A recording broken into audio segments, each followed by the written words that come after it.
ഇന്നത്തെ ഈ വീഡിയോ ശ്രവണ സഹായിയെക്കുറിച്ചാണ്. നമുക്ക് ഏവർക്കും അറിയാം, നമ്മുടെ കൂട്ടുകാരിലും സഹോദരങ്ങളിലും പലരും ഉപയോഗിക്കാറുണ്ട്. കേൾവിക്കുറവ് അനുഭവിക്കുന്നവർക്ക് വേണ്ടിയിട്ടുള്ളതാണ് ഈ ശ്രവണ സഹായികൾ എന്നുള്ളത് നമ്മളേവർക്കും അറിയാവുന്നതാണ്. അതിനെക്കുറിച്ചൊരു ബ്രീഫ് കൊടുക്കാനായിട്ടാണ് ഞാൻ ഈ വീഡിയോ ചെയ്യുന്നത്. ആ ശ്രവണ സഹായി എങ്ങനെയാണ് പ്രവർത്തിക്കുന്നതെന്ന് നമുക്ക് ആർക്കും തന്നെ അറിയില്ല. അതൊന്ന് എല്ലാവരിലേക്കും എത്തിക്കാനും കൂടിയാണ് ഈ ഒരു വീഡിയോ. ശ്രവണ സഹായികൾ എങ്ങനെയാണ് പ്രവർത്തിക്കുന്നതെന്ന് വെച്ചാൽ, പുറമേ നിന്നുള്ള ശബ്ദത്തെ ഒന്നോ അതിൽ കൂടുതലോ മൈക്രോഫോണിൻ്റെ സഹായത്താൽ ശബ്ദം കൂട്ടി സ്പീക്കറിലൂടെ ചെവിയുടെ ഉള്ളിൽ എത്തിക്കുകയാണ് ശ്രവണ സഹായികൾ ചെയ്യുന്നത്. ഇതിന് പ്രധാനമായി മൈക്രോഫോൺ, ആംപ്ലിഫയർ, സ്പീക്കർ എന്നിങ്ങനെ 3 ഭാഗങ്ങളാണ് ഉള്ളത്. കേൾവിയുടെ ഗ്രാഫ് അനുസരിച്ചാണ് ശ്രവണ സഹായികൾ പ്രോഗ്രാം ചെയ്യുന്നത്. അത് ചെയ്യുന്നതിനായി ഓഡിയോളജിസ്റ്റുകളുടെ സഹായം ഉണ്ടെങ്കിൽ മാത്രമേ സാധിക്കൂ എന്നാണ് അറിയാൻ സാധിക്കുന്നത്. കൂടാതെ കേൾവിക്കുറവുള്ള പിച്ചുകളിൽ ശബ്ദം കൂടുതൽ നൽകാനും കേൾവി നന്നായുള്ള പിച്ചുകളിൽ ശബ്ദം കൂട്ടാതെ നിയന്ത്രിക്കാനും ഇതുകൊണ്ട് സാധിക്കുന്നു. കേൾവിക്കുറവ് പരിശോധിക്കാതെ ഗുണനിലവാരം കുറഞ്ഞ ശ്രവണ സഹായികൾ ഉപയോഗിച്ചാൽ പുറമേ നിന്നുള്ള ശബ്ദം കൂടുതലാകുമ്പോൾ അത് അരോചകമായ വിധത്തിലായിരിക്കും ചെവിയുടെ ഉള്ളിലേക്ക് കടത്തിവിടുന്നത്. എന്നാൽ ഗുണനിലവാരമുള്ള ശ്രവണ സഹായികളിൽ കംപ്രഷൻ എന്ന സാങ്കേതിക വിദ്യയിലൂടെ പുറമേ നിന്നുള്ള ശബ്ദത്തെ നിയന്ത്രിച്ച് അരോചകമാകാത്ത വിധത്തിലാണ് ചെവിയുടെ ഉള്ളിലെത്തിക്കുന്നത്. താഴ്ന്ന പിച്ചിൽ കൂടുതൽ കേൾവിക്കുറവുള്ളവർക്കും ഉയർന്ന പിച്ചിൽ കൂടുതൽ കേൾവിക്കുറവുള്ളവർക്കും ശ്രവണ സഹായി പ്രോഗ്രാം ചെയ്യുമ്പോൾ ഓഡിയോളജിസ്റ്റ് പ്രത്യേക രീതികൾ അനുവർത്തിക്കണം. അല്ലെങ്കിൽ അതിൽ നിന്ന് അരോചകമായ ശബ്ദമായിരിക്കും കേൾക്കാനാവുക. അതോടെ ശ്രവണ സഹായി പ്രയോജനപ്പെടാതെ പോവുകയും ചെയ്യും.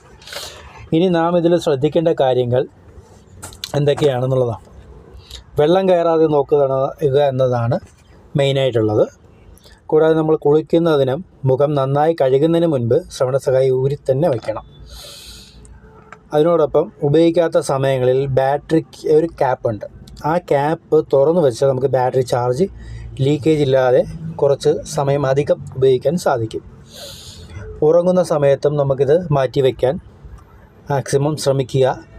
ആരും മറന്നു പോകാതെ ഒരു നിത്യ പ്രവൃത്തി എന്നോണം തന്നെ അത് ചെയ്തു വരികയാണെന്നുണ്ടെങ്കിൽ നമുക്ക് ആ ബാറ്ററി ലൈഫ് കുറച്ചുകൂടി കിട്ടുകയും ചെയ്യും. പെട്ടെന്ന് കേടുപാടുകളൊന്നും വരാതിരിക്കാനും സഹായിക്കും എന്ന് പറയുന്നു. ശ്രവണ സഹായിയിലൂടെ കേൾക്കുന്ന ശബ്ദം ഒരു മെക്കാനിക്കൽ ശബ്ദം ആയതുകൊണ്ട് തന്നെ ഓഡിയോളജിസ്റ്റിൻ്റെ സഹായത്തോടെ മാത്രം പ്രോഗ്രാം ചെയ്യുക. അതുമായി പൊരുത്തപ്പെടാൻ ചിലപ്പോൾ 1-2 ആഴ്ചകൾ നമുക്കെടുത്തേക്കാം. വിയർപ്പോ ജലാംശമോ അതിനുള്ളിൽ ചെന്നാൽ നീക്കം ചെയ്യുവാൻ കിറ്റ് നമുക്ക് ലഭ്യമാണ്. അത് വാങ്ങി അതിനുള്ളിൽ ഇത് ശ്രവണ സഹായിയുടെ ബാറ്ററി ഊരി മാറ്റി വയ്ക്കുകയാണെങ്കിൽ അതിനുള്ളിലെ ജലാംശം മുഴുവനായി വലിച്ചെടുക്കും. ഒന്നുറപ്പിക്കേണ്ടത്, ശ്രവണ സഹായി വാങ്ങുമ്പോൾ എപ്പോഴും വാറൻറ്റി എത്രത്തോളം ഉണ്ട് എന്നുള്ളത് ഉറപ്പിക്കുക. കാരണം നമ്മുടെ കയ്യിൽ നിന്ന് അബദ്ധവശാൽ താഴെ വീഴുകയോ അല്ലെന്നുണ്ടെങ്കിൽ വെള്ളത്തിൽ വീഴുകയോ മറ്റോ ചെയ്തു കഴിഞ്ഞാൽ അമിതമായി വെള്ളം ഉള്ളിൽ ചെന്നിട്ടുണ്ടെന്നുണ്ടെങ്കിൽ ചിലപ്പോൾ നമുക്കത് റിപ്പയർ ചെയ്തെടുക്കാൻ സാധിക്കില്ല.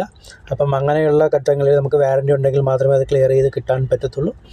അപ്പം വാറൻറ്റി എത്രത്തോളം ഉണ്ട്, ഏതൊക്കെ രീതിയിലുള്ള വാറൻറ്റികളാണ് നമുക്ക് അവൈലബിൾ എന്നുള്ളത് ഏതൊരു ശ്രവണ സഹായി വാങ്ങുമുന്നെയും നിങ്ങളത് കടയിൽ നിന്ന് തന്നെ ഉറപ്പിക്കുക. ഇതിൽ കാണിച്ചിരിക്കുന്ന 5 തരത്തിലുള്ള ശ്രവണ സഹായികളുടെ കുറിച്ചുള്ള ഡീറ്റെയിൽ ഷോർട്സ് ഇട്ടിട്ടുണ്ട്. അതിനോടൊപ്പം തന്നെ അവയുടെ ലിങ്ക്സും അവൈലബിൾ ആണ് കമൻസിൽ. ആവശ്യമുള്ളവർ അത് കയറി നോക്കാവുന്നതാണ്.